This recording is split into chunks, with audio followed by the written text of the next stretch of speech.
सदा परिभवग्नमभीष्टदोहम्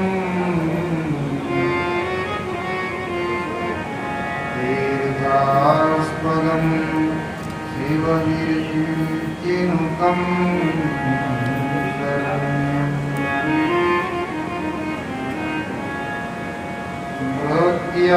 भक्त्यार्तिभं प्रणतपादभवापिपोदम्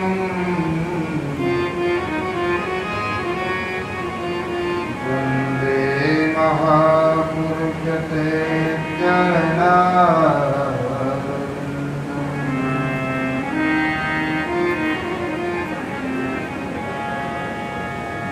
त्यक्त्वा सुदुस्त्यजसुरेक्षितराजलक्ष्मी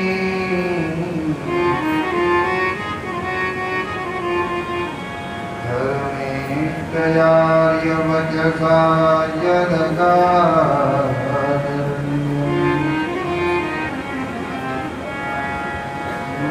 मायामृगं दयितयेक्षितमन्वधाम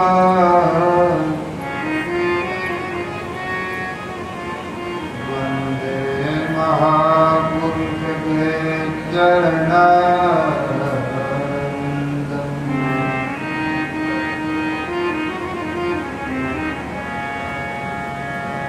कान्ते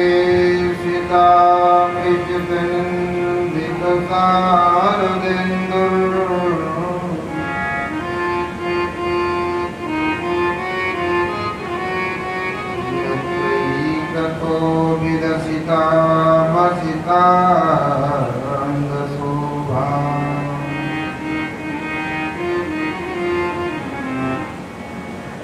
वृन्दावने विकृतया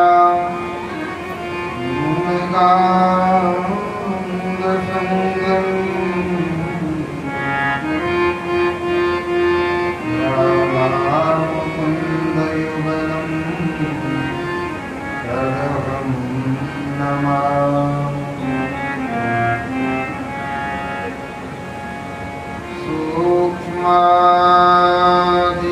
सूक्ष्मादिभेदवसते भुवना प्रसिद्धा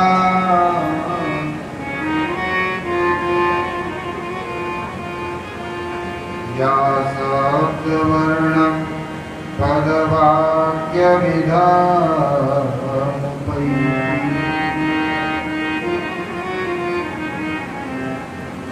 सा काक्षकी मधुरना गरिमाग्नचित्ता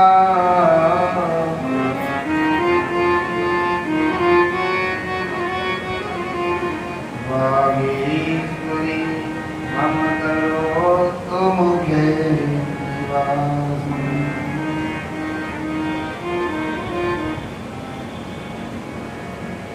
वंशी विभूषितकरान्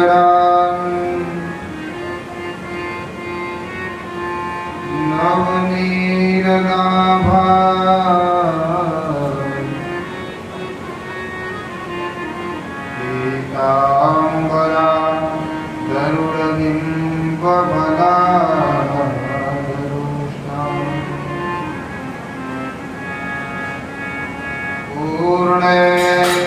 पूर्णेन्दुसुन्दरमुखा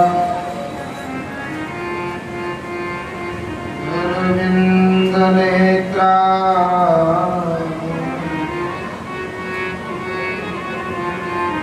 कृष्णात् परं किमपि तत्त्वमहं न जाने।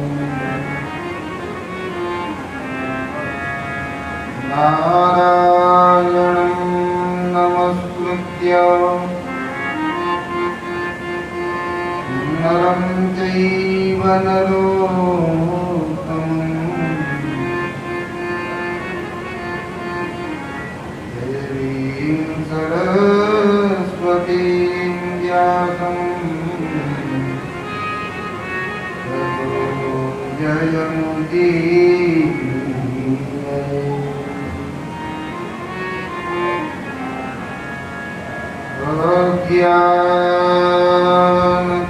ज्ञानतिमिरान्धस्य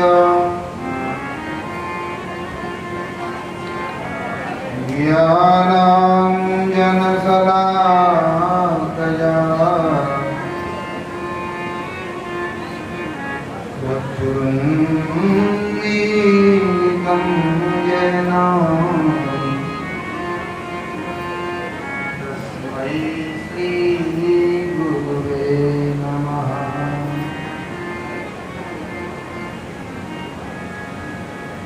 जय जय श्री राधारमण, जय जय नवल किशोर,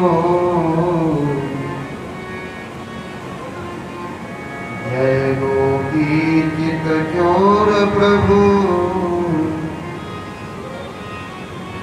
जय जय माखन चोर।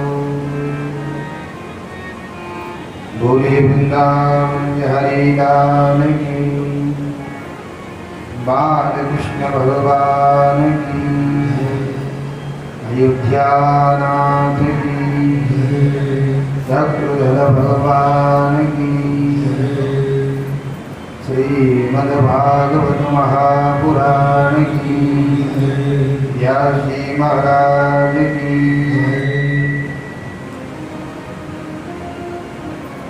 सुखदेव भगवान की, जय जय श्री राधे।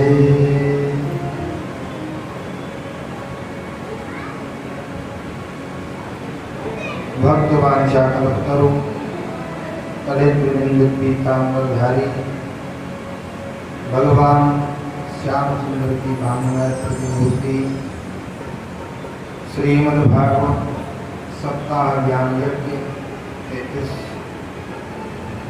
शुभ सत्संग के 20 सत्र में पधारे हुए श्रोतावृंद भक्तवृंद संतवृंद भक्ति स्वरूपी माताएं भगवान के बार सजा के शत्रु बाल गोपाल भगवान की कृपा के अनुरूप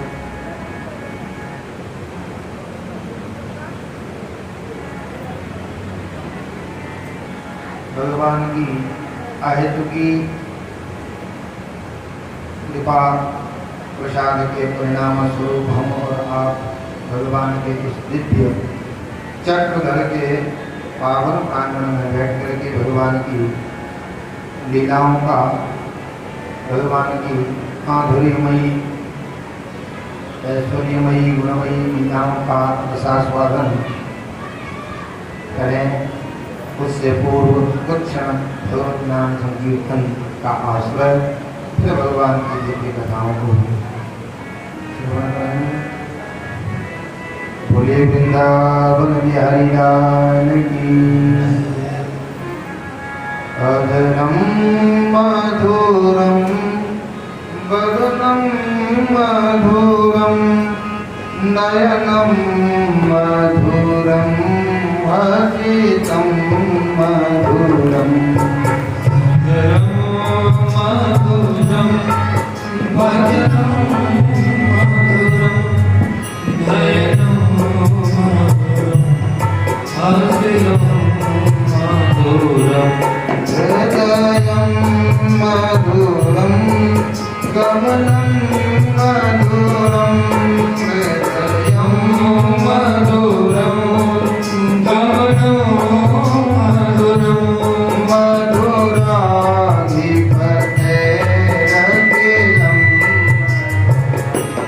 मधुराधिपतेरखिलम मधुरम भजनम मधुरम चरितम मधुरम भजनम मधुरम चरितम मधुरम भजनम मधुरम चरितम मधुरम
सत्यं मधुरं सत्यं मधुरं सत्यं मधुरं मधुराधिपतेरखिलं मधुरं मधुराधिपतेरखिलं मधुरं गीतं मधुरं गीतं मधुरं गीतं मधुरं गीतं मधुरं कोतं मधुरं कोतं मधुरं भोक्तं मधुरं भोक्तं मधुरं रूपं मधुरं विरतं मधुरं रूपं मधुरं विरतं मधुरं मधुराधिपतेरखिलं मधुरं मधुराधिपतेरखिलं मधुरं करुणं मधुरं करणं मधुरं करणं मधुरं करणं मधुरं मरणं मधुरं रमणं मधुरं मरणं मधुरं रमणं मधुरं अमितं मधुरं अमितं मधुरं पवित्रं मधुरं समितं मधुरं मधुराधिपतेरखिलं मधुरं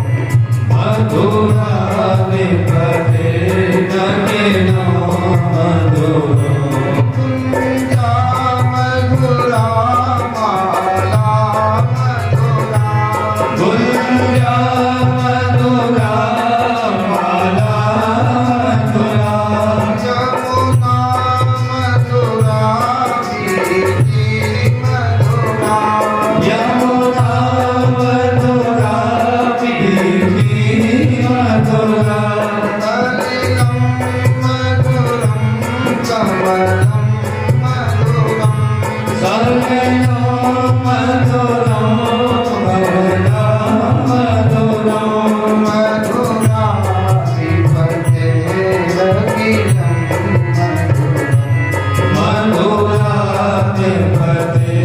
मधुराधिपतेरखिलं मधुरं गोपी मधुरा लीला मधुरा गोपी मधुरा लीला मधुरा आयुक्तं मधुरं भोक्तं मधुरं योगं मधुरं भोगं मधुरं श्रेष्ठं मधुरं श्रेष्ठं मधुरं श्रेष्ठं मधुरं श्रेष्ठं मधुरं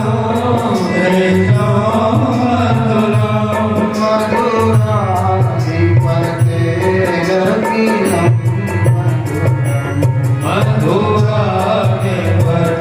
मधुराधिपतेरखिलं मधुरं गोपा मधुरा गावो मधुरा गोपा मधुरा गावो मधुरा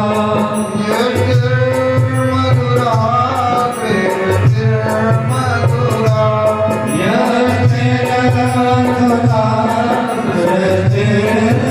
मधुरा ललितं मधुरं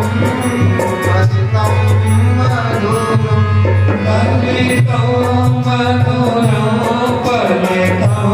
मधुरं मधुराधिपतेरखिलं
जिसने जीवन में कभी भी कोई सत्कर्म किया ही नहीं, ऐसे प्रेत यम को प्राप्त धुंधकारी का प्रेतत्व दूर हुआ श्रीमद् भागवत कथा श्रवण करने से। भक्ति के ऊपर जो उनके पुत्र थे वो वृद्धावस्था को प्राप्त हुए, गंगा के तट पर सनकादिक ऋषियों ने नारद जी के माध्यम से भगवान की दिव्य कथा को श्रवण कराया, ज्ञान और वैराग्य का नेतृत्व हुआ, भक्ति महारानी पुष्ट हुई। ऐसे श्रीमद् भागवत कथा के महात्म्य को आपने हल्के शब्दों में श्रवण किया। आइए अब श्रीमद् भागवत के मंगलाचरण में प्रवेश करते हुए श्रीमद् भागवत को आत्मसात करेंगे। बोलिए वृंदावन बिहारी लाल की जय। श्रीमद् भागवत का शुभारंभ वैदिक ब्रह्म सूत्र से हुआ है। ब्रह्म सूत्र का प्रथम मंत्र अर्थात पहला जो श्लोक है वह था वो ब्रह्म जिज्ञासा। उसके बाद प्रथम सूत्र दिया जन्माद्यस्य यतोऽन्वयामि, अर्थात ब्रह्म सूत्र से प्रारंभ करने वाला जो ब्रह्म सूत्र से प्रारंभ किया है वेद व्यास जी ने, मानो वेद व्यास जी संकेत देना चाहते हैं ये जो श्रीमद् भागवत है ये वेद सम्मत ग्रंथ है। इसमें जो भी प्रतिपादन किया जाएगा वह सभी वैदिक मान में ही प्रतिपादित होगा। ये व्यास जी का संकेत। किसी देवता विशेष का मंगलाचरण में नाम नहीं लिया, इसलिए विद्वानों ने इस मंगलाचरण के 108 अर्थ प्रकट कर दिए हैं। अपनी अपनी बुद्धि और विवेक से विद्वानों ने इसके विभिन्न अर्थ को प्रतिपादित किया है। आइए इस मंगलाचरण का ध्यान करें। जन्माद्यस्य यतोऽन्वयादितर्कस्यार्थे स्वभिज्ञस्वराट् तेने ब्रह्महृदायादिकवये मुह्यन्ति यत्र सूरयः। तेजो वारिमृदां यथा विनिमयो यत्र विसर्गो मृषा धाम्ना स्वेन सदा निरस्तकुहकं सत्यं परं धीमहि सत्यं परं धीमहि।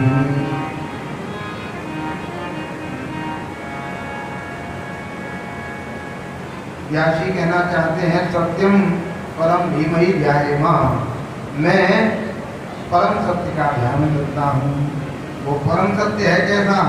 जन्माद्यस्य, जिन परमात्मा से इस जगत का जन्म आदि भवति, अर्थात जिनके द्वारा संपूर्ण जगत का प्राकट्य होना सृष्टि के माध्यम से, और उन्हीं परमात्मा के द्वारा सृजन होना, पालन होना और उन्हीं में समाहित हो जाना, जिनके द्वारा अर्थात भगवान में ही जो लय हो जाए, ऐसे यथोन्वयादिचार्थेषु, जो परमेश्वर कार्य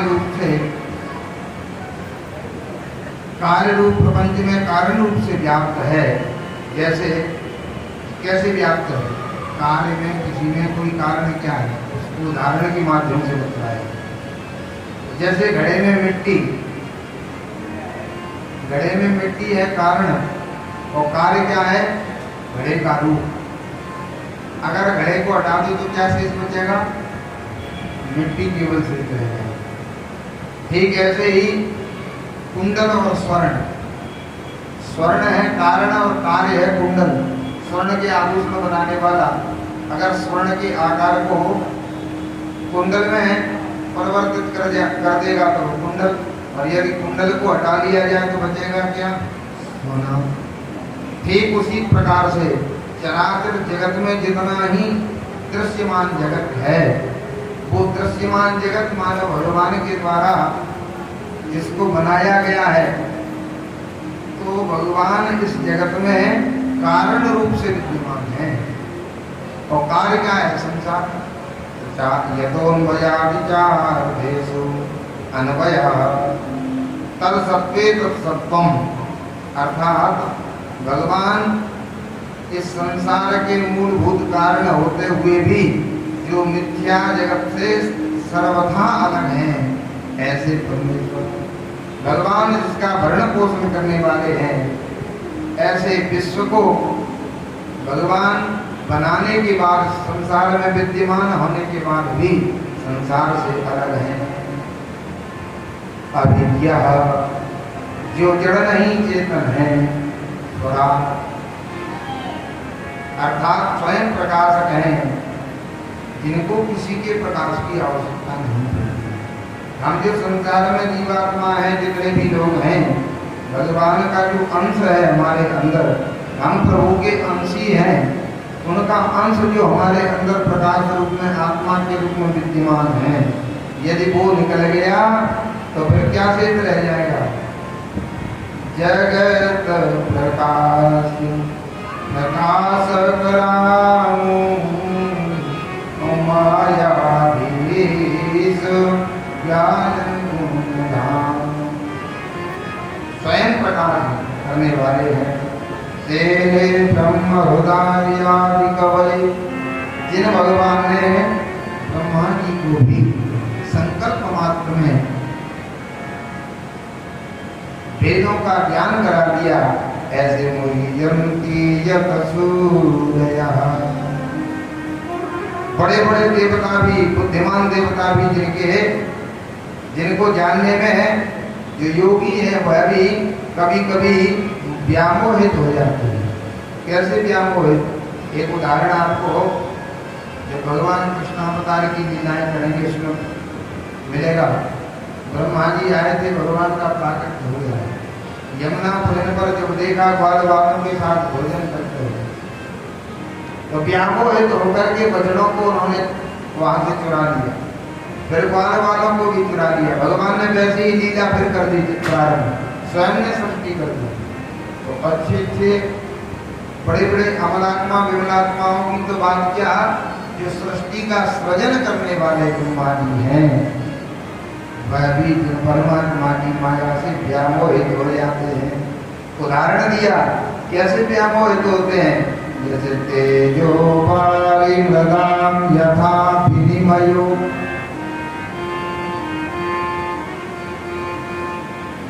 तेजो बाल, जैसे अभी गर्मी की ऋतु है, दोपहरी में आप देखेंगे डामर की रोड पर दूर से तो क्या लगेगा कि रोड में कहीं आगे चल के पानी भरा हो, जल की प्रतीति होती है। ऐसे ही बालू पड़ी हो, बालू पर सूर्य की किरण पड़ती है, तो दूर से यही प्रतीत होता है कि सामने जल भरा हो।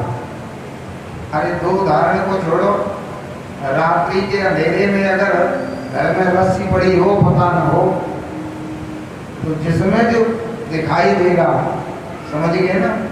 बोलो जय श्री कृष्ण। तेजो बाली मृदाम यथा विनिमयो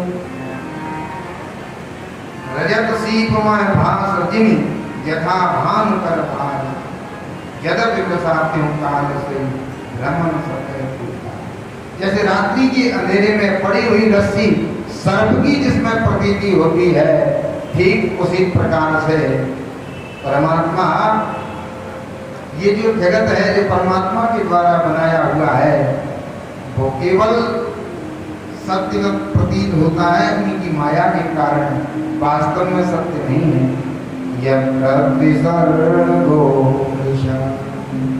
लेकिन भूत भविष्य और वर्तमान इन तीनों कालों में त्रिगुणमयी भगवान की जो सृष्टि है वो मिथ्या होते हुए भी जिन भगवान की कृपा से, जिन भगवान की माया के कारण वो सत्यवत प्रतीत होती है।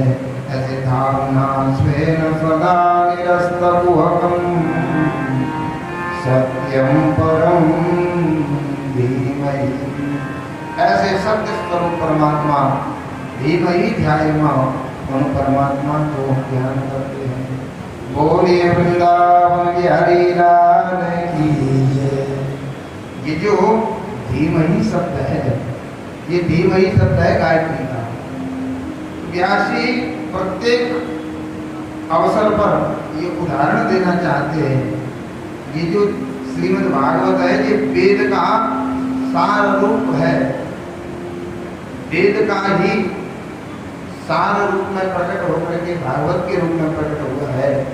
और ये वैदिक वाङ्मय की ही यहाँ चर्चा की गई है। अर्थात ये श्रीमद् भागवत वैदिक वाङ्मय से संपुटित है। धीमहि तत्व गायत्री का, गायत्री जो वेद माता है, गायत्री वेद माता है। प्रारंभ में भी धीमहि शब्द का प्रयोग किया गया है और श्रीमद् भागवत को जब पूरा किया तब भी धीमहि शब्द कहकर के पूरा किया। क्या कहते हैं? तस्मै न विभासितो यमतुलो ज्ञान प्रदीप पुरा तदरूपेण नारदाय मुनये कृष्णाय तदरूपिणा योगीन्द्राय तदात्मनाथ भगवत् त्राताय कारुण्यकस्तक्षुद्धं विमलं विशोकममितं सत्यं परं धीमहि। ये अंतिम श्लोक श्रीमद् भागवत का। मानो श्रीमद् भागवत को व्यास जी ने गायत्री से संपुट किया है। जीवन में गायत्री का बड़ा भारी महत्व है। ब्राह्मणों के लिए तो गायत्री का इतना महत्व बताया है कि जो ब्राह्मण नित्य त्रिकाल संध्या करता हो, प्रातः काल गायत्री का जप, मध्याह्न में गायत्री का जप और संध्या के समय गायत्री का जप करते हैं, उनकी वाणी शुद्ध हो जाती है। जो बोलते हैं वह सत्य होने लगता है। साक्षात कल्पतरु है ब्राह्मणों के लिए। वैसे तो सबका ही कल्याण करने वाली है गायत्री। उदाहरण से आपको बताएं गायत्री का महत्व। राजा जयपुर नरेश थे, वो रोग ग्रसित हो गए, बीमारी में पड़ गए, तो उन्होंने कई डॉक्टरों को दिखाया, राज वैद्य को दिखाया, लेकिन फिर भी जब स्वस्थ नहीं हुए तो राज ज्योतिषी को बुलाया। राज ज्योतिषी को बुला करके अपने जन्म पत्र के विषय में विचार किया। महाराज पता नहीं क्या बात है, स्वास्थ्य बिगड़ता ही चला जा रहा है, कितना भी उपचार हुआ लेकिन स्वस्थ नहीं हो रही, क्या कारण है? जन्म पत्र का जब विचार किया, राज ज्योतिषी ने कहा महाराज आपके ऊपर 7.5 शनि आ गया है और उसी के कारण आप अस्वस्थ हैं। बताओ महाराज फिर क्या करें? उपाय क्या है? उपाय बताया कि अपने शरीर के वजन के बराबर सोने की मूर्ति बनवाओ शनि की और ब्राह्मणों को दान दे दो तो आप स्वस्थ हो जाएंगे। अब राजा के यहाँ सोने की कोई कमी नहीं, अपने वजन के बराबर सोने की मूर्ति बनवाई और सोने की मूर्ति बनवा के ब्राह्मणों को दान देने के लिए पहले मूर्ति में शनि की पूजा कराई। और जैसे ही ब्राह्मणों ने संकल्प बोलना प्रारंभ किया, ऐसे ही उस मूर्ति का जो दाहिना हाथ था वो सामने उठने लगा और पंडित जी की तरफ जैसे ही उंगली एक बढ़ी, तो जिस संस्कृत में है संकल्प बोल रहे थे, उन्होंने विचार किया कि अभी संकल्प पूरा हुआ नहीं, तब तक इसमें हाथ निकलने लगा, उंगली बढ़ने लगी, घर में जाकर के पता नहीं कितना उत्पाद मचाएगी। और वैसे भी राजा के यहाँ तो राजा स्वयं बीमार पड़े हैं, उसके बीमारी से निवृत्ति पाने के लिए दान करना चाहते हैं। झगड़ा करके और अधूरा संकल्प छोड़ करके चले गए। कई ब्राह्मणों से कहा लेकिन कोई भी उस मूर्ति को लेने के लिए तैयार नहीं। अंत में वहां से वल्लभाचार्य की एक जमात निकली अपने शिष्यों की मंडली के साथ, और शिष्य मंडली के साथ जब पधारे तो उनसे निवेदन किया राजा ने, महाराज मैं दान करना चाहता हूँ लेकिन दान पूरा नहीं हो पा रहा। क्या बात है? तो उन्होंने पूरा वृत्तांत बतलाया और उसको सुनकर के उन्होंने कहा ठीक है कोई बात नहीं, यदि ब्राह्मण दान नहीं ले पा रहे हैं तो उस दान को हम स्वीकार करेंगे विचार कर रहे थे कि हम सोने की मूर्ति में क्यों अपने विचार लगाएं, क्योंकि भजन करने वाले हैं। लेकिन जब राजा ने ब्राह्मणों की स्थिति बताई तो सोचने लगे संतों की सेवा में आश्रम में कभी काम आएगा। जैसे कभी दान नहीं आया और आवश्यकता है भंडारे की, तो कभी भी उससे संतों का भंडारा कर सकते हैं। ये विचार करके आश्वासन दिया राजा को। राजा ने मूर्ति की पूजन कराकर जैसे ही संकल्प प्रारंभ हुआ, वैसे उस मूर्ति में से वैसे ही पहले की तरह एक हाथ निकला, उंगली बढ़ने लगी। जैसे ही उंगली बढ़ी वैसे ही वल्लभाचार्य जी ने 3 उंगली उसके सामने कर दी। जो 3 सामने उंगली की, वैसे ही उसका हाथ जैसा मूर्ति का था वैसा का वैसा हुआ, संकल्प पूरा हुआ। राजा ने निवेदन किया, महाराज ये बताइए, अब तक जितने ब्राह्मण देवता आते, उनके सामने जब अंगुली उठती मूर्ति की तो वो संकल्प अधूरा छोड़ के भाग जाते। आपने आज 3 उंगली दिखा दी और संकल्प पूरा कर दिया, क्या कारण है? उन्होंने कहा महाराज ये मूर्ति ये जानना चाहती थी, ब्राह्मणों का ब्रह्मास्त्र है गायत्री, और गायत्री का जप करते हैं। मूर्ति कहना चाहती थी यदि आप दिन में 1 बार भी गायत्री जप करते होंगे तो ये जो मूर्ति है किसी भी प्रकार से आपको हानि पहुंचाने वाली नहीं, और यदि आप गायत्री का जप नहीं करते होंगे तो आपकी खैर नहीं। ब्राह्मण देवता समझ नहीं पा रहे होंगे, मुझे जैसे ही समझ में आया मैंने कह दिया 1 बार की तो बात क्या, मैं तो त्रिकाल संध्या करने वाला हूँ। प्रातः काल ब्रह्म मुहूर्त में उत्तमा तारकोपेता, कि ब्राह्मण संध्या वंदन करने वाले हैं, ब्रह्म मुहूर्त में जागृत होकर के अपने दैनिक क्रियाओं से निवृत्त होकर के जब तक तारा आकाश में तारा मंडल दिखाई पड़े तब गायत्री मंत्र का जप प्रारंभ करते हैं और सूर्योदय तक करते हैं। मध्याह्न में जब सूर्य नारायण एक क्षण के लिए रुकते हैं, ठीक उस मध्याह्न में गायत्री जप करते हैं। और संध्या के समय सूर्य की साक्षी में सूर्य को अर्घ देने के बाद गायत्री जप प्रारंभ करता हूँ, और जब तारा मंडल उदित हो जाते हैं तब तक गायत्री जपता हूँ। मैंने कह दिया 1 बार नहीं, मैं 3 बार संध्या करने वाला ब्राह्मण हूँ, संत हूँ, इसलिए ये जप पूरा हुआ, ये संकल्प पूरा हुआ। ऐसे संकल्प पूरा करने वाले, कहने का तात्पर्य ये है गायत्री बड़ा ही जीवन में कल्याण करने वाली है। इसलिए काल संध्या जो गायत्री नहीं जप कर पाते तो इन्हीं 3 कालों में हमें नाम जप करना चाहिए। स्वाध्याय जप हमें अपने कल्याण के लिए, क्योंकि श्रीमद् भागवत हमारे 3 कालों को प्रदर्शित करता है। 3 बार श्रीमद् भागवत में मंगलाचरण आया है, मंगलाचरण का प्रसंग चल रहा है। श्रीमद् भागवत में और कोई ग्रंथ ऐसा नहीं जिसमें 3 बार मंगलाचरण किया हो। केवल एक ही ग्रंथ है श्रीमद् भागवत जिसमें 3 बार मंगलाचरण किया है। मंगलाचरण का अर्थ क्या है? मंगलाचरण का अर्थ ये है कि हमारा जो कार्य है वो मंगलमय पूर्ण हो। तो कब कब हमें मंगलाचरण करना चाहिए? का दिन की 3 स्थिति हैं, प्रातः काल, मध्याह्न और संध्या।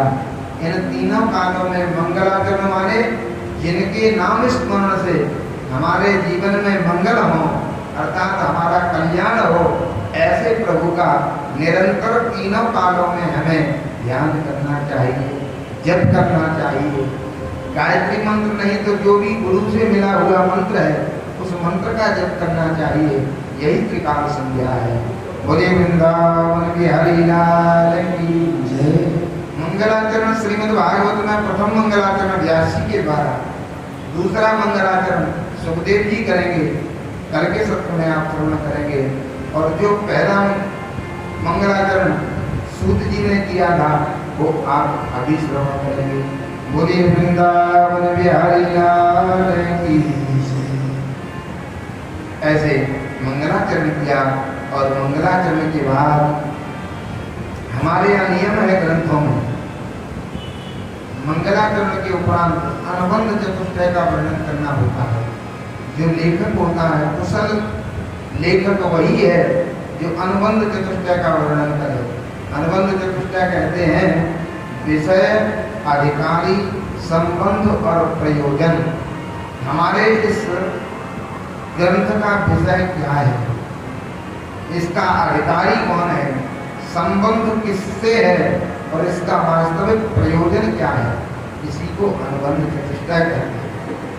धर्मा प्रवोधित कैतवोत्र परमो निर्मत्सराणां सताम्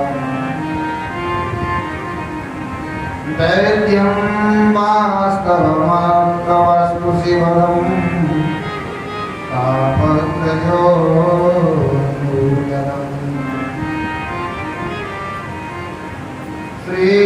श्रीमद्भागवते महामुनिकृते किं तापरैरीश्वरः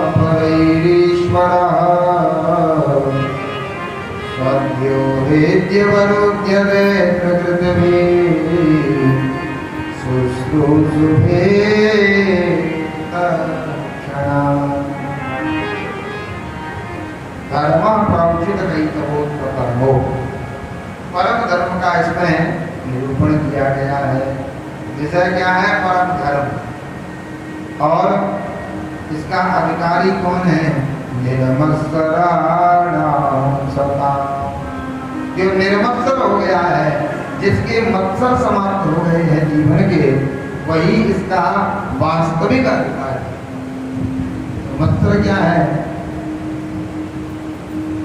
दो तरह के मच्छर हैं संसार में। एक तो है मच्छर जो हमें काटते हैं, उनके लिए औलाद, कछुआ, झांप इत्यादि के प्रबंध से हम दूर हो जाएं। और एक है मत्सर, ये मत्सर अंदर घुस के बैठे होते हैं, और ये मत्सर मिट जाए वही वास्तविक अधिकारी है। तो इसके लिए औलाद इत्यादि काम नहीं करती। मत्सर माने हमारे अंदर जो बैठी है ईर्षा। अरे हम जानते हैं उनको कल क्या थे, आज इतने पैसे वाले धनवान हो गए तो क्या है, हमने देखा है कल की स्थिति।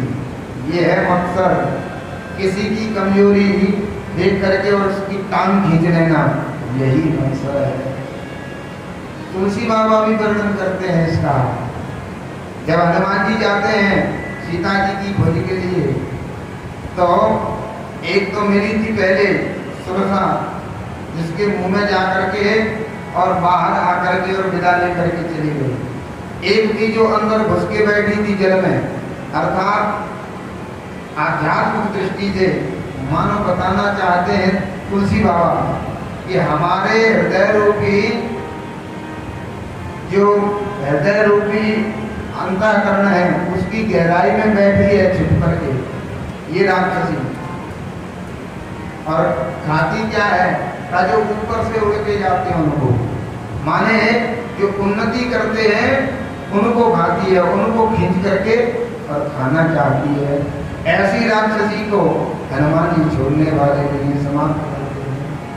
जीवन में जो हमारे अंदर घुस के बैठे हैं मत्सर, वो मत्सर समाप्त हो जाए, ऐसा अधिकारी ही श्रीमद् भागवत सुनने का वास्तविक अधिकारी है। बोले वृंदावन बिहारी लाल की जय। इसका संबंध भगवान से है। तापत्रयोन्मूलनम् वेद्यं वास्तवमत्र वस्तु सेवनम् तापत्रयोन्मूलनम्। वेद्यम वास्तव वस्तु का निरूपण है। वास्तव क्या है, वास्तवी माया, वास्तवी जीव और वास्तवी जगत। जीव, जगत और माया, इनका ज्ञान हो जाना, यही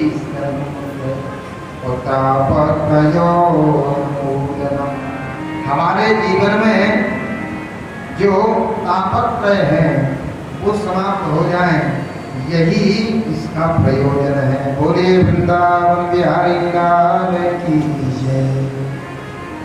अनुबंध चतुष्टय के उपरांत अपने ग्रंथ की प्रशंसा करते हुए व्यास जी लिखते हैं, निगम कल्पतरोर्गलितं फलम् सुखमुखादमृतद्रवसंयुतम् पिबत भागवतं रसमालयो मुहुरहो रसिका भुवि भावुकाः। निगम कल्पतरो नितरां गमयति बोधयति सहि। I can't believe it's so sweet.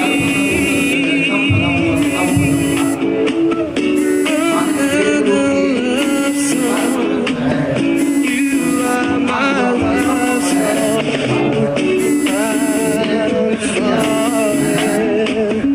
Oh, you so just come and get me.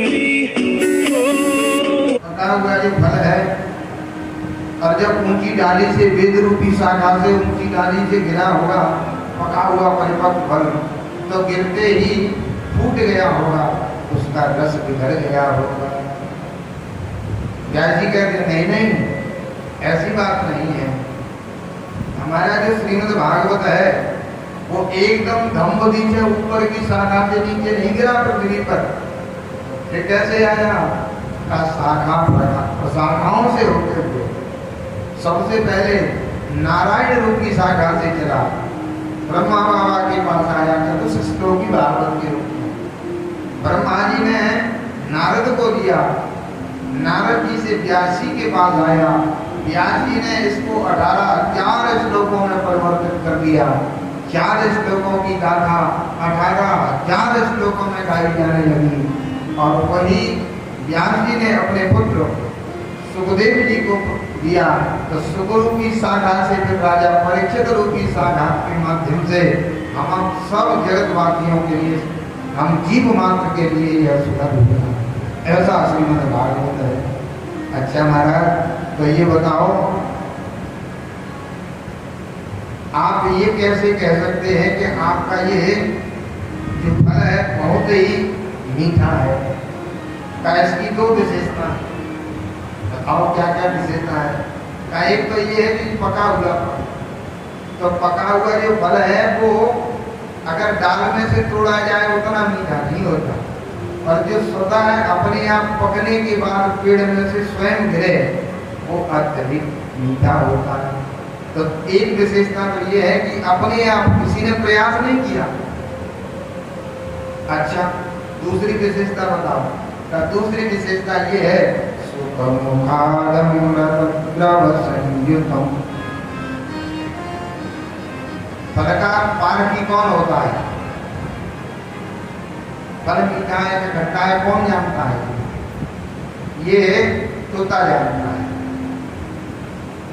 तोता फल का पारखी होता है, उसी फल को चोंच मारेगा जो मीठा फल है, अथवा तोते की चोंच में ऐसा कोई पदार्थ लगा है कि तोता जिस फल में चोंच मार देगा वो मीठा हो जाएगा। तो इस कहा महाराज, तो इसमें कौन से तोते की चोंच लगी है?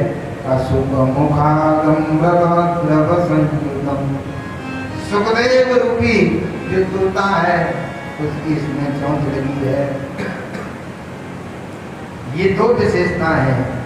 ठीक है महाराज, अब 2 विशेषता आपने बता दी, तो आप ये बताइए, आप कह रहे हैं पिबत भागवतम रसमालयम,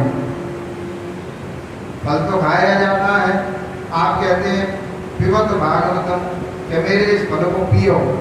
कोई फल लेकर के आए आपके सामने रखे, लो महाराज सेव फल पी लीजिए, तो ये ठीक लगेगा क्या? तो बंदी आपसे कहा है ये सेव फल लाए भैया आप इसको खा लीजिए, तो तुकबंदी ठीक लगेगी। लेकिन ये बात कहाँ ठीक लग रही है? चलो फल पी लो, फल पिया जाता है, खाया जाता है।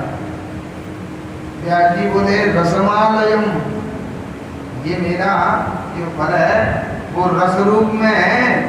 जैसे फल का कोई भी फल है और उसका फल का जो रस निकाल लिया जाए, तो रस को अगर गिलास में भर के कोई भी देगा तो क्या कहेगा? ये रस खा लो।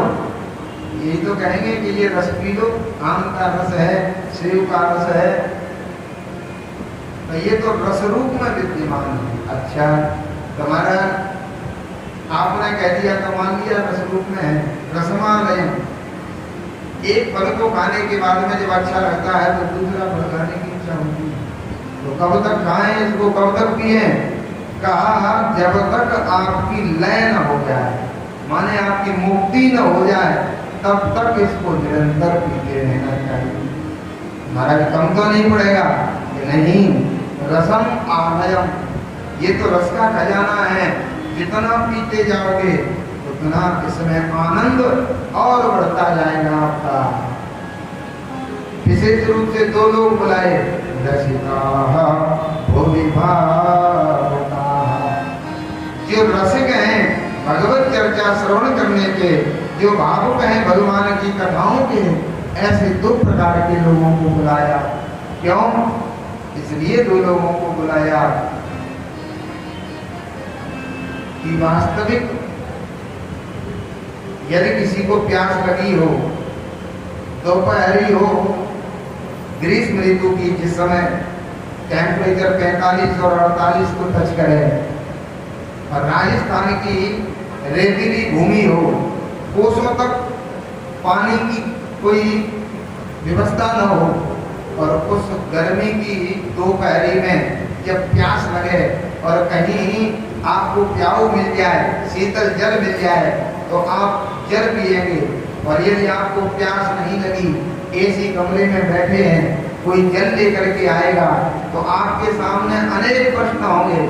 ये बताओ भाई, मैं तो मिनरल वाटर पीता हूँ, ये कहाँ से लाए हो? कुआं का पानी है, कनल का पानी है, ज़्यादा ठंडा तो नहीं है जो गला खराब कर दे? कई प्रश्न होंगे। लेकिन बताइए, कोसों से जो प्यासा हो और उसको अचानक उस रेगिस्तान में प्याऊ मिल जाए, और जब जल के पास में आकर के उसके सामने कोई प्रश्न आएगा क्या? उसको केवल जल दिखाई पड़ेगा, कोई प्रश्न नहीं दिखाई पड़ेगा।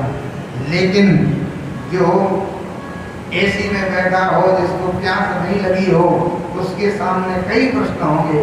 ये कहाँ से आया, कब लाए, कैसे लाए, ठंडा कैसे किया है, ये अनेक प्रश्न होंगे। तो जो भावुक व्यक्ति होगा, जो कथा का रसिक होगा, वो श्रोता तो भाव से आकर के बैठ करके कथा श्रवण करेगा। और जो न तो भगवान की लीलाओं का रसिक है और न ही वह भावुक है कथाओं का, तो उसके मन में तो अनेक प्रश्न आएंगे। पंडित जी कथा सुना रहे भागवत जी, तो भागवत जी कब लिखी गई, कैसे लिखी गई, क्यों लिखी गई, कारण क्या था, कई प्रश्न आएंगे। लेकिन भावुक होगा, जो रसिक होगा, वो तो आकर के बैठ करके भगवान की दिव्य लीलाएं जहाँ से चल रही होंगी, उन लीलाओं में वहीं से सम्मिलित होकर के आनंद उन लीलाओं को लेना प्रारंभ कर देगा। बोले वृंदावन बिहारी लाल की, गोविंद जय जय गोपाल जय जय, गोविंद जय जय गोपाल जय जय, गोविंद जय जय गोपाल जय जय, गोविंद जय जय गोपाल जय जय, आधार भण गोविंद जय जय, राधा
भागवत की महत्ता का वर्णन करते हुए व्यास जी कहते हैं नैमिषे निमिषक्षेत्रे ऋषया सौनकादयः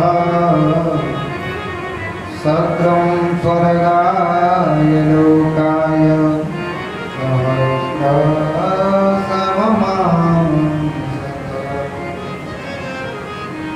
नैमिषारण्य तीर्थ में 11 महात्मा, वही पावन भूमि जहाँ ब्रह्मा जी ने अपनी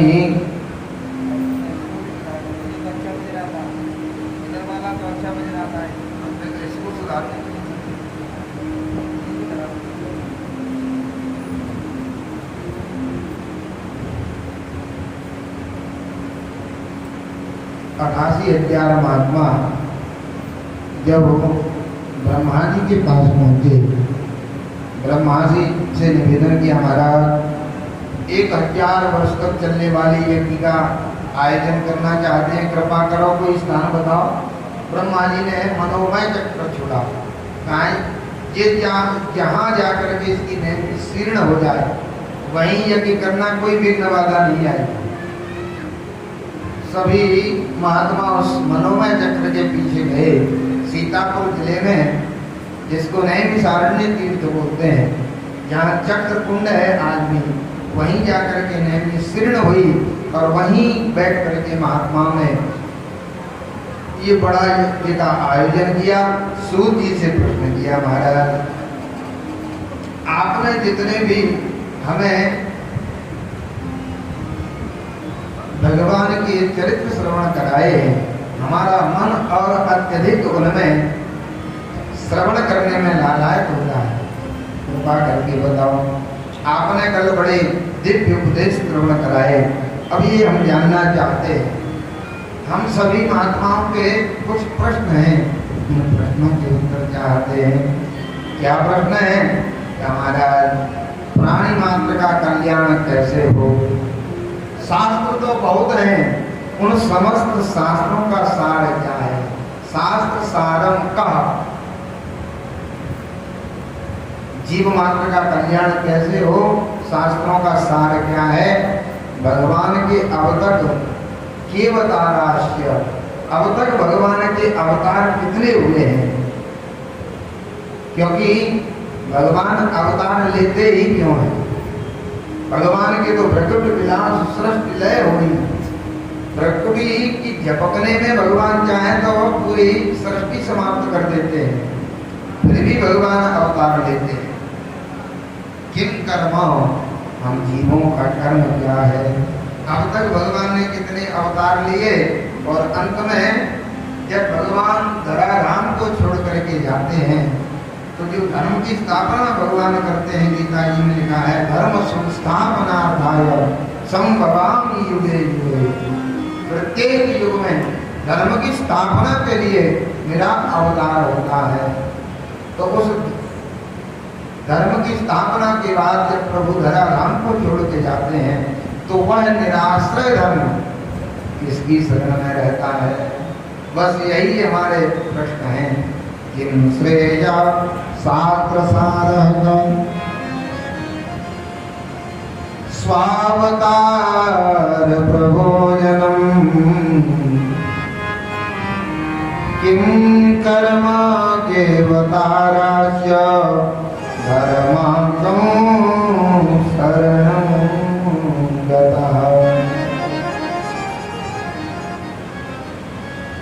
ये जब प्रश्न किए तो बड़े प्रसन्न हुए सूर्य का महात्माओं बड़े ही सुंदर प्रश्न किए। अब इन प्रश्नों का उत्तर देने के लिए मैं अपने गुरुदेव का ध्यान कर लूं, फिर तुम्हें सारे प्रश्नों के उत्तर देता हूँ। यही सूर्य जी ने अपना मंगलाचरण किया। यम प्रजंतमनुपेतमपेत कृत्यम वैपायनो विरह कातरया जुहाव भूते जिगन्मयतया तरभो विनेदु तं सर्वभूत हृदयं मानतोऽस्मि। यम प्रव्रजन्तम अनुपेतम अपेत कृत्यम। जिन व्यास नंदन सुखदेव जी का अभी अभी जन्म हुआ और जन्म लेते ही दौड़ पड़े जंगल की ओर।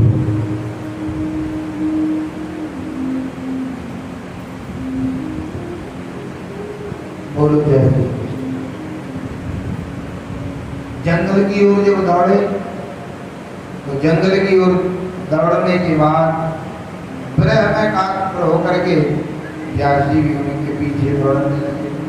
और जैसे ही कहते हैं हे पुत्र, तो उधर से वृक्षों में से प्रतिध्वनि लौट करके आती है।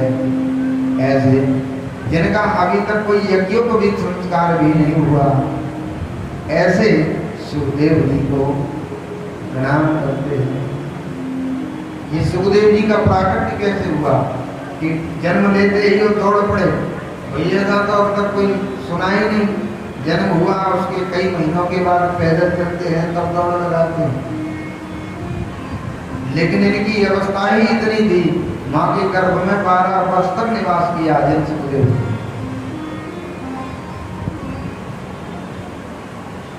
प्राकट्य कैसे हुआ इसके लिए एक प्रसंग आता है। भगवान शिव का विवाह पार्वती के साथ हुआ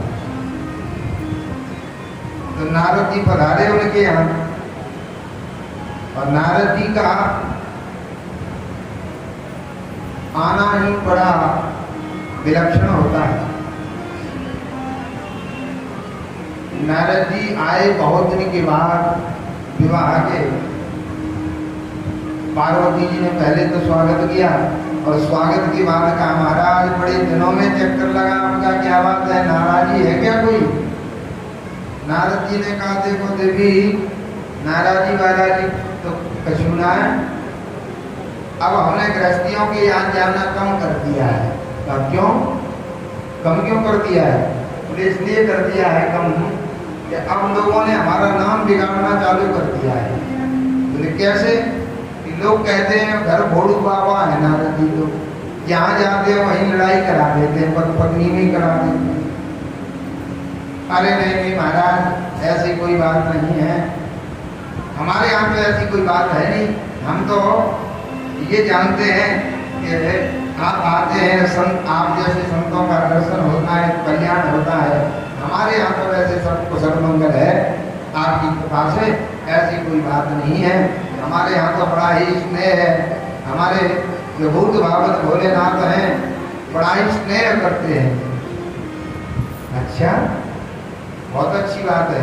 अरे महाराज हमारे यहाँ तो घर में आपस की लड़ाई झगड़े की तो बात छोड़ो, जो वास्तविक एक दूसरे के शत्रु हैं वो भी हमारे घर में रह करके अपनी जो सहज शत्रुता है उसको भी भुला देते हैं। बोले जैसे? देखिए हम बताएं, हमारा वाहन क्या है? रस्सी। और भोलेनाथ का बैल। बैल और शेर में बैल है, लेकिन हमारे यहाँ रह करके, हमारे घर में रह करके उनने अपना बैल भाव भी त्याग दिया। इतना ही नहीं, भोलेनाथ के गले में काला काला क्या है? और हमारे जो बड़े पुत्र हैं उनकी सवारी क्या है? मयूर। मयूर और सर्प में बैल। छोटे वाले बच्चे की सवारी है चूहा। चूहा और सर्प में बैल। तो जो सहज एक दूसरे के शत्रु हैं वो भी हमारे घर पे रहते हुए अपने उस स्वभाव को भूल गए। नारद जी ने कहा ये तो बहुत लंबी हो रही है, हमारा भी नाम नारद नहीं, अब तुम्हारे घर में नहीं कराई तो बोलो जय। नारद जी ने पूछा माता जी ये बताइए भोलेनाथ आपसे खूब स्नेह करते हैं? हाँ। कोई बात छुपाते तो नहीं है? बोले बिल्कुल नहीं, सभी बात बताते हैं, फिर भी कुछ तो छुपाते होंगे। नहीं सब कुछ बताते हैं। अच्छा ये बताओ तो बाबा भोलेनाथ के गले में जो रंगों की माला है वो कहाँ से है? बताया क्या आपको? बोले बाबा ये तो नहीं बताया। बस इतना कह करके नारद जी तो वहां से विदा होके चले गए। तो ठीक है, आपको अब तक नहीं बताया तो आप पूछ लेना। अब तो महाराज भोलेनाथ जैसे ही आए घर में, अरे आप तो बड़े कपटी हो, कितने दिन हो गए विवाह हुए, आज तक नहीं बताई, बताओ ऐसी बात छुपा के रखी जो सबको पता है मैं अर्धांगिनी हूँ। आप कहते हो आधे शरीर में निवास, और उसी बात छुपा ली।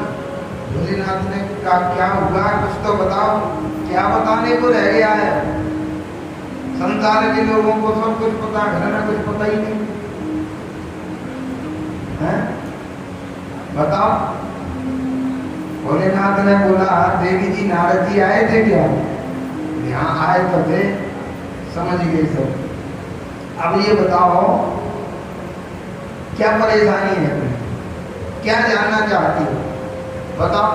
पत्नी होते हुए ये नहीं बताया गले में माला कैसी पहन रखी है, का बस इतनी सी बात है, ये और क्या?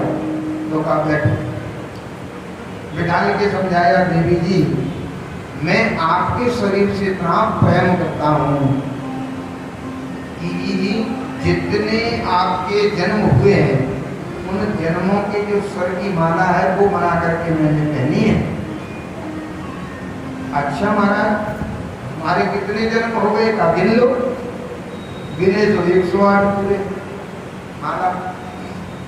महाराज आप भाई अकेले और हम 108 होने के बाद 109 वाले अवतार पार्वती के रूप में, क्या कारण क्या है? कौन सी आपने बूटी खाई, कौन सी औषधि रोज आप पीते हैं?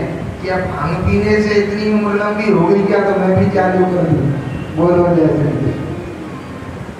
भोलेनाथ ने कहा ये बूटियां काम नहीं करती। यदि आयु को आपको बढ़ाना है, आयुष्य को बढ़ाना है, स्वास्थ्य को ठीक रखना है तो प्रकृति के अनुरूप चलना होगा। जितना संबंध हमारा भगवान से नजदीक जुड़ता जाएगा उतनी आयु बढ़ती जाएगी। मैंने तो भगवान की वह अमर कथा की घुट्टी पी ली है जिससे मैं वही और तुम्हारे बार बार जन्म हो रहे हैं, तो हमारा हमें भी पिला दो। जब आपके पास है तो हमें पिलाने में क्या तकलीफ? भगवान ने भोलेनाथ ने कहा ठीक है तैयार हो जाओ, बताओ महाराज क्या करना होगा। भगवान ने कहा यहाँ नहीं, अमरनाथ की अमर गुफा में चल करके श्रवण कराएंगे। अपने नंदी भंगी आदि को सबको रास्ते में छोड़ते हुए, आज की जाग बालटाल और वो सब रास्ते बने हुए हैं, अमरनाथ की गुफा में पहुंचने से पहले देखेंगे। सबको छोड़ दिया, अमरनाथ की गुफा में पहुंचे, हुंकार लगाई, जितने भी जीव जंतु थे सब पलायन करेंगे। भगवती पार्वती से कहा जाओ देखो कोई है तो नहीं। भगवती पार्वती ने जब जाकर के देखा तो वहां एक तोते का नवजात शिशु जिसका अभी अभी जन्म हुआ था, विचार करने लगी ये बेचारा नन्हासा ये क्या करेगा उसका घाटा। कहा महाराज कोई नहीं। देखा ठीक है, तो देखो देवी कथा तब तक चलेगी जब तक हुंकार भरती रहोगी। अब तो बच्चे बहुत व्यस्त हो गए क्योंकि छुट्टी ही नहीं होती। ये हमारे समय में कुछ समय पहले 2-2 महीने की छुट्टी होती थी, और जब छुट्टियां होती थी तो दादी और नानी के पास जाते थे बच्चे। तो 2 महीने बढ़िया नानी और दादी कहानी सुनाया करती थी। एक राजा था, सुनने वाले को देना पड़ता था। एक रानी थी,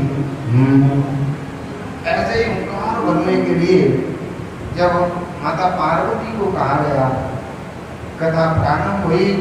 माँ भगवती पार्वती उस अमरनाथ की उस गुफा में बैठ करके इस अमर कथा को सुनते हुए हुंकार भरती रही।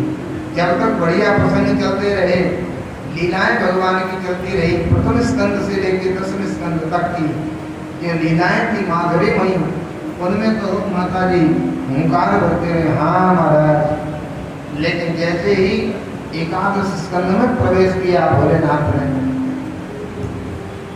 नव योगेश्वरों का वर्णन, कठिन कथा जैसे ही आई माँ जी को नींद आ गई। बोलो जय श्री कृष्ण। अभी की भी स्थिति कुछ ऐसी ही थी जब मंगलाचरण की व्याख्या चल रही थी पर अब जब हुंकार बंद हुआ तब वो तोता का जो बच्चा था वो भी देने लगा हुंकार। माता जी तो सो गई, जैसे ही हुंकार दी वैसे ही महाराज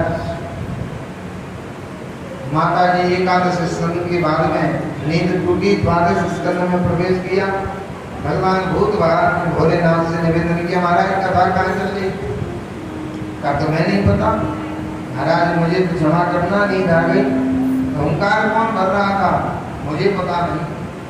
जो देखा जाकर के महापुरुष का बच्चा 10वें स्कंद की कथा में के उपरांत नींद आई। द्वादश स्कंद के उपरांत थोड़ी बहुत कथा बची थी, वो जल्दी जल्दी पूरी की भोलेनाथ ने और उसको के पीछे हो गई।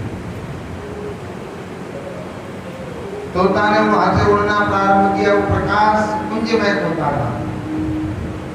उड़ते हुए जो बद्रीनारायण के ऊपर व्यास गुफा जहाँ है, जहाँ व्यासी का आश्रम था, वहाँ उनकी पत्नी बाहर खड़ी थी और जैसे ही उनको उवासी आई वैसे ही प्रकाश पुंज में तोता उनके उदर में जाकर के समा गया। भोलेनाथ ने कहा, व्यास बाबा आपके घर में चोर। क्या महाराज क्या हुआ, क्या बात है? कहा मेरे यहाँ से चोरी करके भागा है चोर, आपके घर में आया है। व्यास जी ने कहा, महाराज आपके घर की चोरी कौन करेगा? कैसे समझे नहीं कि आभूषणों के रूप में तो काला काला, गले में हार के रूप में, कान में कुंडल है, वो बिच्छू तबैया इत्यादि के श्रृंगार है, आपके जटा का मुकुट है। बताओ आपसे क्या चोरी करेगा आपके यहाँ से? कोई चोरी करने लायक कुछ है क्या आपके यहाँ? भगवान भोलेनाथ ने कहा, मेरे यहाँ से अमर कथा चुराई है। व्यास जी ने कह दिया, फिर तो बिल्कुल ठीक स्थान पर आ गया। अब तो जब अमर कथा को चुरा के लाया है तो अब कल्याण होगा संसार के जीवों का, आप निश्चिंत रहिए, ये भगवान की लीला है। व्यास जी ने भोलेनाथ को संतुष्ट किया। इधर जब 9 महीने पूर्ण हुए तो सुखदेव जी से निवेदन करते हैं। सुखदेव जी से निवेदन करते हुए जब कहा व्यास जी ने, बेटा बाहर आओ, तुरंत माँ के गर्भ में से सुखदेव जी ने उत्तर दिया, पिताजी संसार में नहीं आ सकता। क्या क्यों? तुम्हारी माँ को कष्ट है, तुमको कष्ट है, गर्भ की कितनी यातनाएं होती हैं। क्या मुझे संसार की माया लग जाएगी और संसार की माया से होने वाला जीव को जो कष्ट है वो माँ के गर्भ के कष्ट से कम ही होगा। मैं इसलिए बाहर नहीं आ सकता। जब भी कहते हैं बेटा बाहर आओ तो सुखदेव जी कहते हैं, पिताजी संसार की माया लग जाएगी। 12 वर्ष हो गए माँ के गर्भ में। एक दिन व्यास जी ने कहा, बेटा ये बताओ, तुम्हारा माँ के गर्भ से बाहर आना हो सकता है क्या? कैसे बाहर आओगे? क्या द्वारकाधीश सभी कहते हैं मेरे सामने आकर के मेरी माया नहीं लगेगी तो मैं बाहर आ जाऊंगा। संयोग से भगवान द्वारकाधीश पधारे। भगवान से जब निवेदन किया तो भगवान ने सुखदेव जी से आकर के कहा, बेटा सुख बाहर आओ। सुखदेव जी ने कहा, महाराज आपकी माया सताने लगेगी। भगवान ने कह दिया, जाओ, तुम्हें मेरी माया तुम्हारे ऊपर प्रभावी नहीं होगी। जो इतना कहा वैसे ही सुखदेव जी प्रकट हुए और प्रकट होते ही जिनका अभी यज्ञोपवीत आज संस्कार भी नहीं हुआ है, दौड़ लगा दी उन्होंने जंगल के लिए। पीछे पीछे पिताजी गए, व्यास जी गए, तरह से कातर होते हुए, लेकिन वहां से प्रतिध्वनि लौट रही है, हे पुत्रे तन्मयतया, हे पुत्र की आवाज गुंजायमान हो रही है। मानो वो वृक्ष कहना चाहते हैं, व्यास जी हम वृक्षों के जो पुत्र हैं, फल उस जगत के कल्याण के लिए हम सबको देते हैं। आपका बेटा एक अगर जगत के कल्याण के, संसार के जीवों के कल्याण के लिए घर से निकल रहा है, आप इतने दुखी हो रहे हैं, बताओ वृक्ष कभी किसी से फल जो देते हैं उनके पैसे लेते हैं क्या? हाँ, बाहर से ठेले पर से खरीदोगे तो ठेला वाला आपसे पैसे ले सकता है, लेता ही है, क्योंकि वो वहां से लेकर के आया है उन वृक्षों से। लेकिन क्या वो उन वृक्षों को पैसे देता है जो भी वृक्षों से फल लेकर के आता है? वृक्ष कभू नहीं फल बके, नदी न पीवे नीर, परमार्थ के कारण साधन धरासरी। महाराज, आपका एक बालक, एक बेटा जन कल्याण के लिए, जन्म कल्याण के लिए निकला है और आप इतने दुखी हो रहे हैं। आप तो इतने ज्ञानी महात्मा हैं, इतना कहा लौट करके चल पड़े व्यास।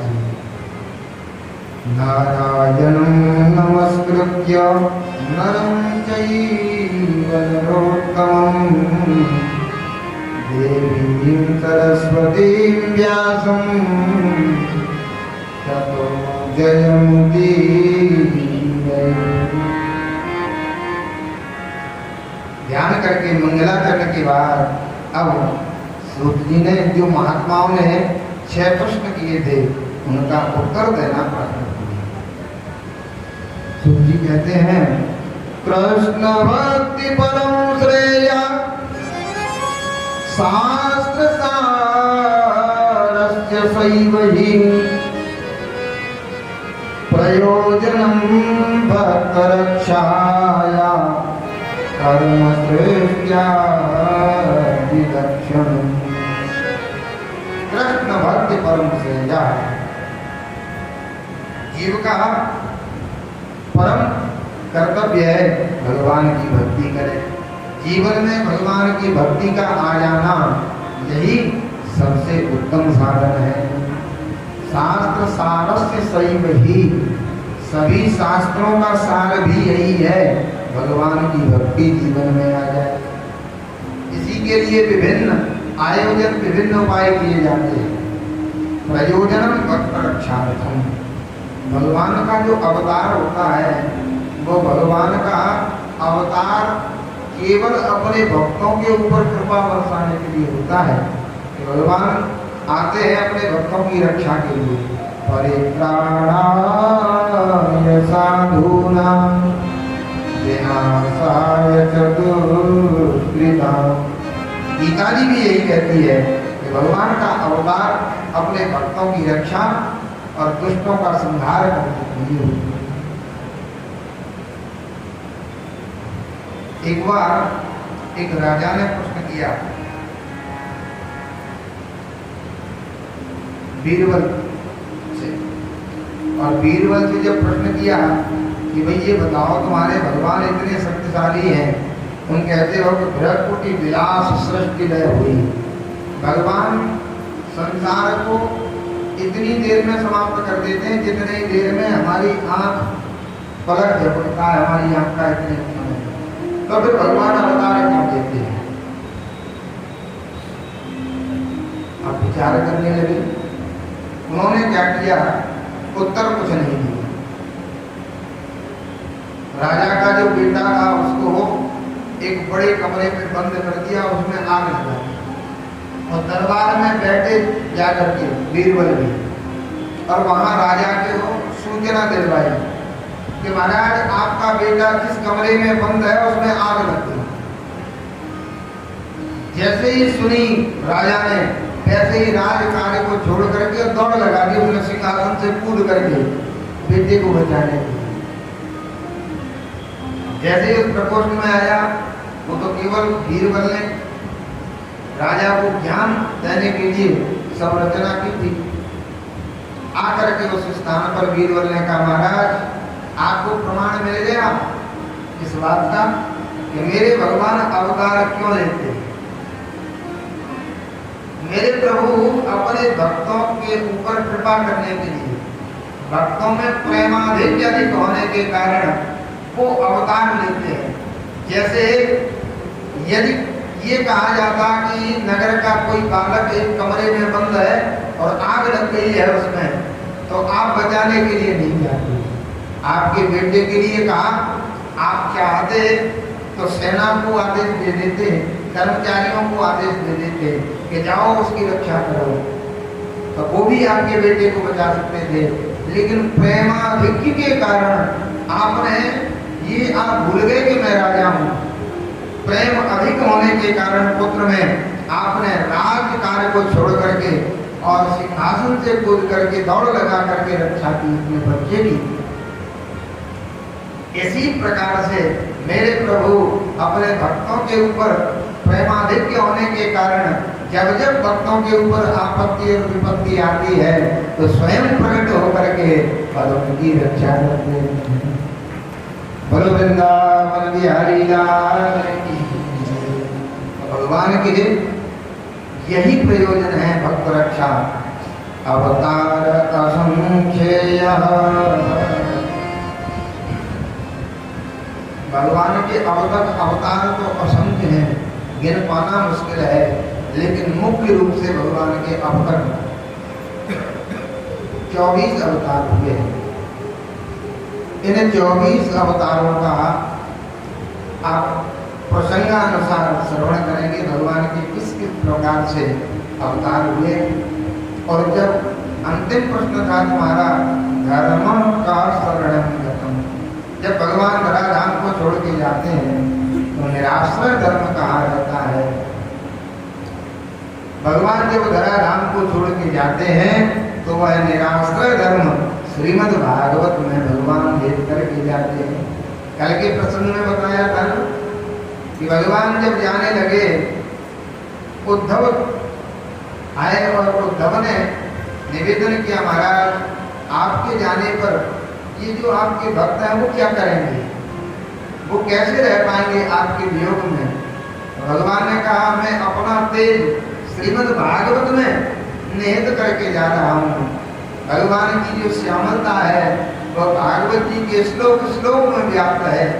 इसीलिए श्रीमद् भागवत भगवान श्रीनाथ जी का साक्षात विग्रह है, जिसमें 335 अध्याय के रूप में भगवान की जो मुख्य नाड़ियां हैं और 10वें स्कंद भगवान का हृदय है, जिसमें मुरास पंचाध्यायी है। मुरास पंचाध्यायी भगवान के 5 प्राण हैं। उसमें भी जो गोपी गीत है 31वां अध्याय तो भगवान का मध्य प्राण है। ऐसी श्रीनाथ जी की काममय प्रतिमूर्ति श्रीमद् भागवत में भगवान का निवास रहता है। यही तुम्हारे सभी प्रश्नों का उत्तर है।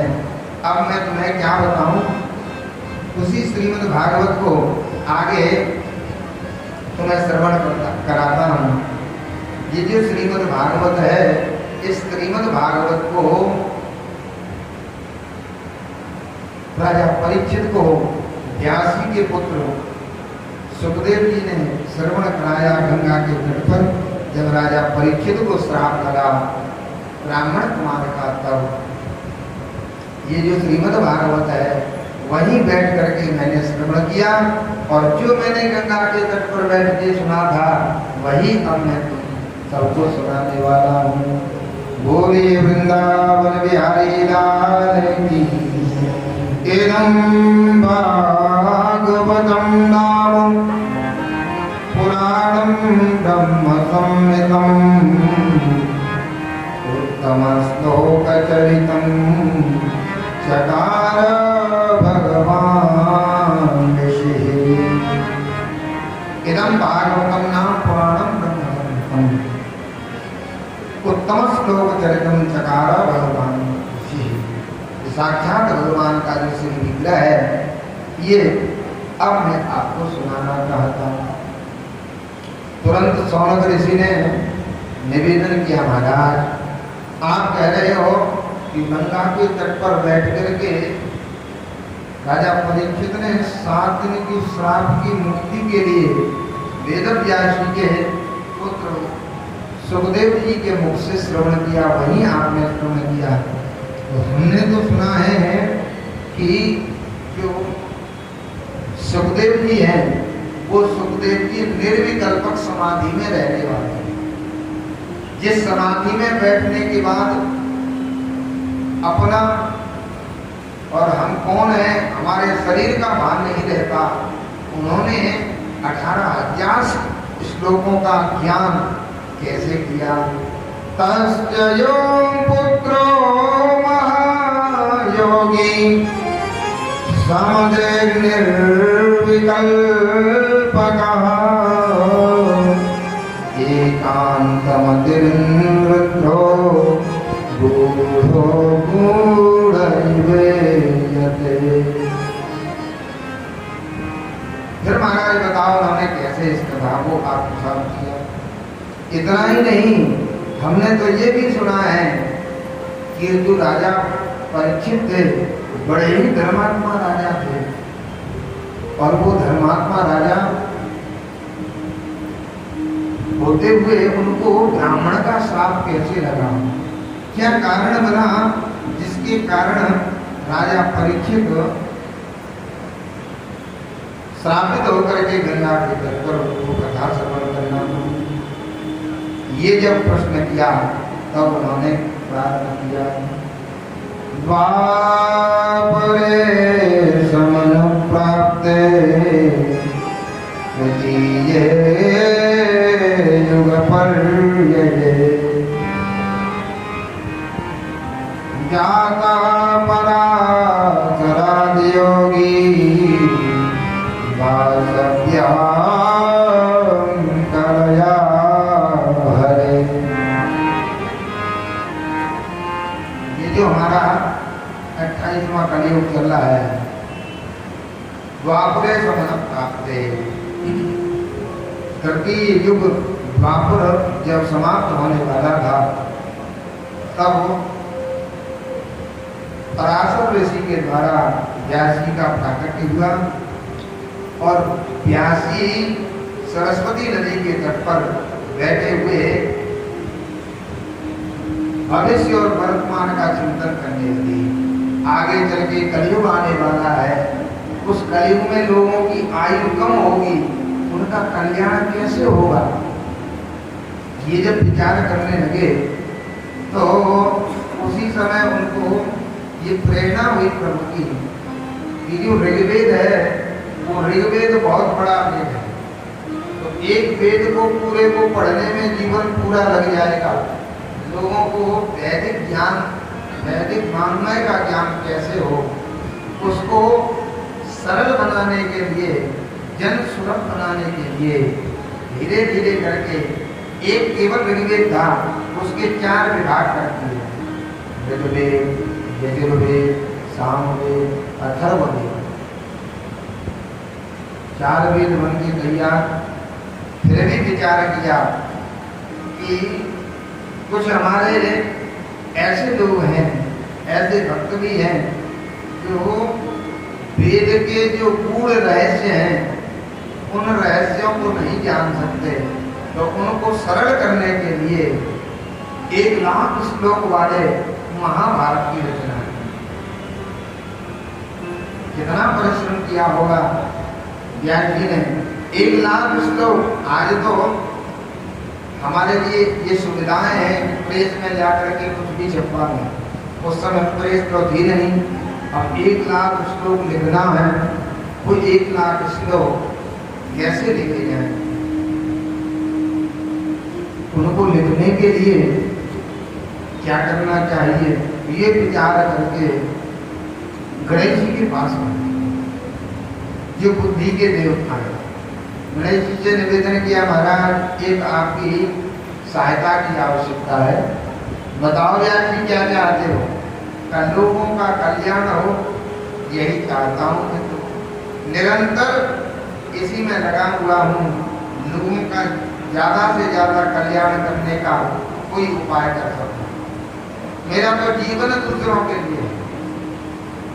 ये जब कहा तो नाथ व्यास जी के सामने गणेश जी ने कहा, अरे आपका पूरा सहयोग करेंगे, बताओ क्या करना चाहते हो, मुझसे क्या चाहते हो।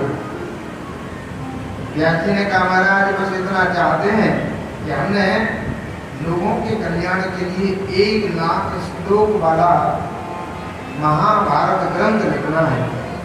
श्लोक तो तैयार है, बस लिखना है। गणेश जी ने विचार किया 1 लाख श्लोक तो बहुत दिनों में लिखे जाएंगे, तब तक मैं कैसे, मेरा तो भजन छूट जाएगा। नाम जप का प्रभाव ही है, प्रथम पूजियत नाम प्रभाव। गणेश जी की पूजा क्यों होती है पहले? क्योंकि वो अपने इष्ट का ध्यान, अपने इष्ट का आराधन, अपने इष्ट का नाम जब इतना करते हैं कि प्रथम पूजियत नाम प्रभाव। पहले पूजा गणेश जी की, चाहे किसी के यहाँ शादी हो, चाहे भागवत हो, चाहे यज्ञ हो या अनुष्ठान हो, कोई भी कार्य होगा गणेश जी की पहले पूजा होगी। ये उनके अपने इष्ट के लिए जो समर्पण है, उस समर्पण का ही प्रतिफल है।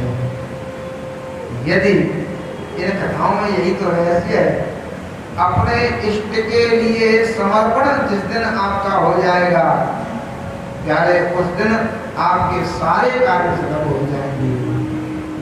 संसार का कोई भी कार्य आपका ऐसा नहीं रहेगा जो दुर्लभ हो, सब सुलभ होते हैं। समर्पण होना चाहिए अपने इष्ट आराध्य के लिए। ये जरूरी नहीं कि इष्ट कौन है, कोई भी हो, चाहे राम हो, चाहे कृष्ण हो, चाहे दुर्गा हो, चाहे शिव हो, चाहे हनुमान जी हो, समर्पण चाहते हैं। जिनके चरणों में, जिनकी सेवा में, जिनके ध्यान में, जिनके नाम संकीर्तन में समर्पण होगा, आपका कल्याण अवश्य होगा। गणेश जी का पहली पूजा होती है इसी कारण से। आज गणेश जी से निवेदन किया तो गणेश जी ने विचार तो कर लिया, महाराज देखो सहयोग तो कर सकते हैं, लेकिन उस सहयोग में मैं ये चाहता हूँ कि मेरी एक शर्त रहेगी। क्या शर्त रहेगी? शर्त इतनी सी है कि मेरी जहाँ लेखनी रुक जाएगी, फिर आगे नहीं। व्यास जी ने कहा देखो गणेश जी, ये शर्त वर्त वाली बात पहले तो मैंने की नहीं, हम शर्त आप कर रहे हो तो मुझे भी कुछ रखना पड़ेगा। आपकी शर्त है कि लेखनी रुके नहीं, ये मुझे स्वीकार है, लेकिन मेरी एक शर्त है, बताओ क्या है? कि मैं जो श्लोक बोलूंगा वो श्लोक आप लिखते जाएंगे, लिखने के साथ में ही उसका अर्थ अपने दिमाग में विचार करते जाओ कि इसका अर्थ क्या है। विचार करने लगे कि जब तक अर्थ विचार करेंगे तब तक तो हम और श्लोक आगे की बना के तैयार करने। ये विचार करते हुए जब उन्होंने शर्त रख दी, अब तो दोनों तरफ से शर्त रखी गई और महाभारत की रचना प्रारंभ हुई। व्यास जी ने 100 श्लोक बना के तैयार किए और बराबर बोलते जा रहे। गणेश जी की लेखनी बराबर चलती जा रही है, और जैसे ही 100 श्लोक होते हैं पूरे, वैसे ही व्यास जी एक कूट श्लोक बोल देते हैं। कूट माने बहुत कठिन, ऐसा कठिन श्लोक बोलते हैं कि जो बुद्धि के देवता हैं गणेश जी, उनकी भी बुद्धि चकरा जाती है अर्थ लगाने में। और जब तक बुद्धि अर्थ लगाती है, जो बुद्धि के देवता हैं उनकी बुद्धि, तब तक व्यास जी 100 श्लोक बना के तैयार कर लेते हैं।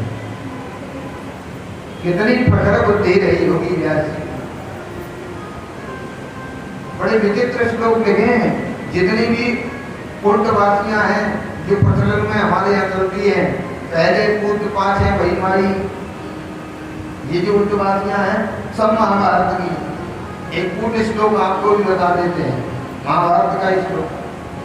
खचरस्य सुतस्य सुतो खचरा, खचरी जननी न पिता खचरा, खचरस्य सुतेन हतो खचरा, खचरी परिरोधति हा खचरा। खचर से सुतस्य सुतो खचरा, केवल खचर शब्द है और कुछ है ही नहीं। अब गणेश जी विचार कर रहे हैं ये खचर का अर्थ क्या है। विचार करते करते आया कि खा माने आकाश और चरण माने चलने वाला। जो आकाश में चले उसको कहते हैं खच्चर। तो ये आकाश में चलने वाला खच्चर कौन हो सकता है? खच्चरस्य श्रुतस्य श्रुतो खच्चर। बोलो जय श्री कृष्ण।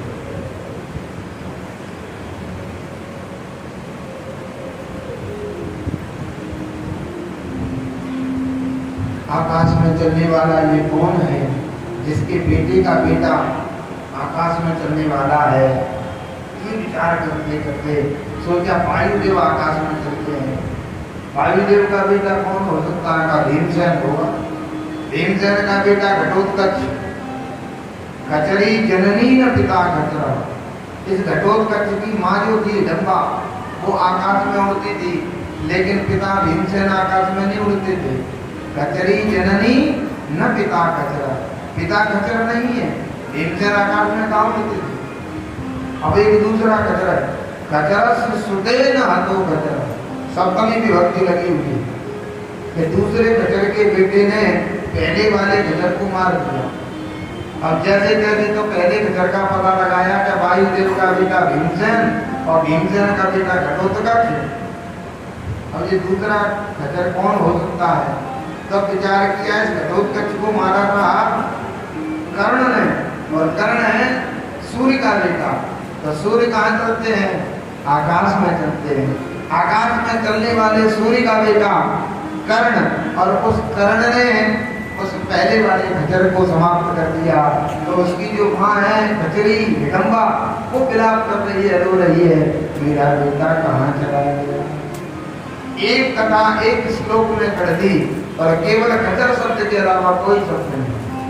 ऐसे कठिन श्लोक का जब तक अर्थ लगाया गणेश जी ने, तब तक 100 श्लोक बना करके तैयार। ऐसे दिव्य महाभारत की रचना कर दी। लेकिन फिर भी उनके मन में संतुष्टि नहीं हुई। धीरे धीरे करके एक एक पुराण लिखना प्रारंभ किया। 17 पुराण लिख डाले, लेकिन फिर भी मन में कोई संतुष्टि नहीं। बैठे थे एक दिन, जो महापुरुष होते हैं कितना भी कार्य कर लें, वो यही विचार करते हैं मेरा जीवन निकल चला, मैंने किसी के लिए कुछ कर ही नहीं पाया। आज व्यास जी भी यही विचार कर रहे हैं। व्यास जी विचार करते करते ये आगे लोगों का कल्याण कैसे होगा, उसी समय वहाँ वीणा बजाते हुए नारद बाबा पधारे। जो नारद जी को देखा वैसे ही बड़ा दिव्य स्वागत किया, और स्वागत के उपरांत व्यास जी से पूछा, नारद जी ने, नारद जी ये बताओ, ये चिंतित होकर के आप क्यों बैठे? क्या कारण है? आपका मन घिन्न क्यों है? आपके मुखमंडल पर प्रसन्नता क्यों नहीं? महाराज क्या बताऊं, मैं आगे आने वाले समय का विचार करते करते ये विचार कर रहा हूं कि आगे कलयुग आएगा, लोगों का कल्याण कैसे होगा। एक वेद के 4 विभाग कर दिए, महाभारत लिख दिया, धीरे धीरे सब पुराण लिख दिए, लेकिन मन में फिर भी खिन्नता है, प्रसन्नता नहीं है। नारद जी ने कहा, नारद जी बोले, व्यास जी को है निर्मल ज्ञान भी जो मोक्ष की प्राप्ति का साधन है। ज्ञान मोक्ष की साधन है, लेकिन फिर भी यदि उसमें भक्ति का फूट न हो, तब तक वह निर्मल ज्ञान भी अधूरा माना जाता है। सो है न राम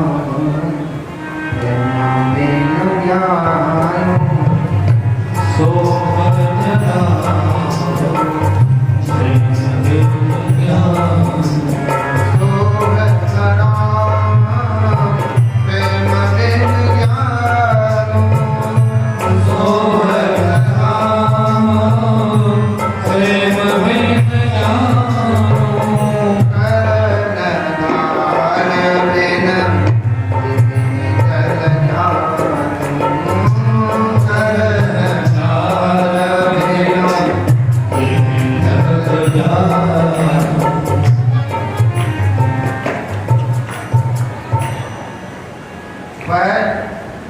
जो ज्ञान है जिसमें भक्ति का रस नहीं हो, जो कल्याण करने वाला है, मुक्ति प्रदान करने वाला है, वह भी अधूरा है। इसलिए आपको चाहिए, अब तक आपने ज्ञान की चर्चा की है, भक्ति की चर्चा नहीं की है, उन भगवान की दिव्य भक्ति के चरित्रों का गान नहीं किया है, आपने भगवान के भक्तों के चरित्रों का गान नहीं किया है। इस कारण से आपका मन भिन्न है। पहले भगवान के भक्तों की और भगवान की वह दिव्य लीलाओं का वर्णन करोगे, आपके मन की जो भिन्नता है सदा सर्वदा के लिए समाप्त हो जाएगी। अरे मैं किसी और की बात क्या कहूँ, मेरा ही उदाहरण आप देखिए।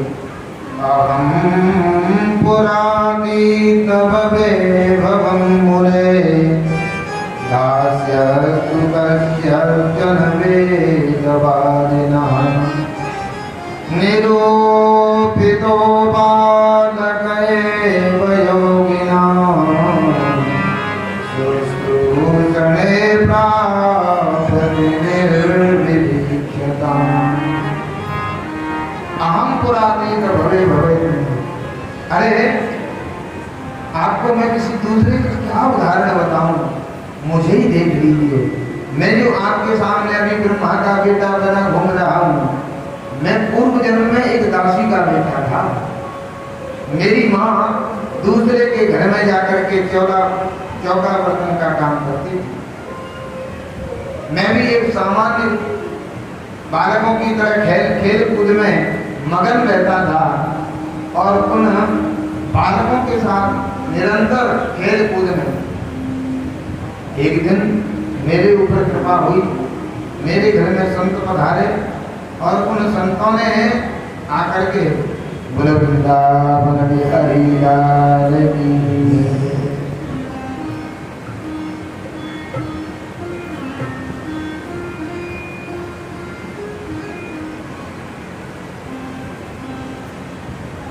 संत जब पधारे तो उन संतों ने घर में आकर के शीत प्रसाद बनाया।